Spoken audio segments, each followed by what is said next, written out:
+2 കഴിഞ്ഞ് MBBS അല്ലെങ്കിൽ നഴ്സിങ്ങിന് abroad നോക്കുന്നവരാണ് നിങ്ങളെങ്കിൽ ഈ വീഡിയോ നിങ്ങൾ കേൾക്കണം. സാറ്റ്ഫുള്ളി പറയുവാണെങ്കിൽ നിങ്ങളിപ്പോൾ അബ്രോഡ് പോകാൻ നിൽക്കുന്ന യൂണിവേഴ്സിറ്റീസ് അല്ലെങ്കിൽ കൺട്രി ഏതാണെന്ന് നോക്കുക. ആ കൺട്രിയിൽ നിങ്ങൾ ചൂസ് ചെയ്ത യൂണിവേഴ്സിറ്റി ഏതാണെന്ന് നോക്കുക. ആ യൂണിവേഴ്സിറ്റിയുടെ റെക്കഗ്നൈസേഷൻസ്, അക്രഡേഷൻസ്, അഫിലിയേഷൻസ് ദയവ് ചെയ്ത് ചെക്ക് ചെയ്യുക.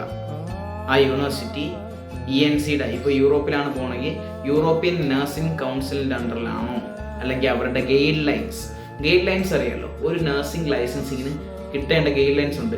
4800 ആസ്ട്രോണമിക്കൽ അവേഴ്സ് അങ്ങാണ്ട് നമുക്ക് ട്രെയിനിങ് കംപ്ലീറ്റ് ചെയ്യണം. സോ ഇങ്ങനത്തെ ക്രൈറ്റീരിയാസ് ഫോളോ ചെയ്യുന്ന യൂണിവേഴ്സിറ്റി നോക്കാൻ ശ്രമിക്കുക ദയവ് ചെയ്ത്. ഇല്ലാന്നുണ്ടെങ്കിൽ നിങ്ങൾ ഈ പഠിച്ചിറങ്ങുന്ന സർട്ടിഫിക്കറ്റിന് ഒരു വാല്യൂ ഇല്ലാതായി പോകും. ഞാനിപ്പോൾ പർട്ടിക്കുലർ യൂണിവേഴ്സിറ്റീസിനെ ഒന്നും എടുത്തു പറയുന്നതല്ല. ദയവ് ചെയ്ത് ജീവിതം നിങ്ങളതാണ്, പൈസ നിങ്ങളെ വീട്ടുകാരുടേതാണ്.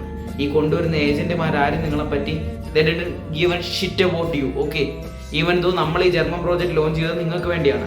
ഏത് ഏജൻസി വഴി വന്നാലും നിങ്ങൾക്ക് ഇവിടെ യൂണിവേഴ്സിറ്റി ഓഫ് ജോർജിയയിൽ പഠിക്കുന്ന സ്റ്റുഡൻസിന് നമ്മൾ സെപ്റ്റംബർ തൊട്ട് ലാംഗ്വേജ് ട്രെയിനിങ് പ്രൊവൈഡ് ചെയ്യുമെന്ന് പറഞ്ഞാൽ അത് പ്രൊവൈഡ് ചെയ്യും. നിങ്ങൾക്ക് 3rd ഇയർ ലാസ്റ്റിൽ ഇവിടെ ഇന്റർവ്യൂ നടത്തും എന്ന് പറഞ്ഞാൽ അത് നമ്മൾ പ്രൊവൈഡ് ചെയ്യും.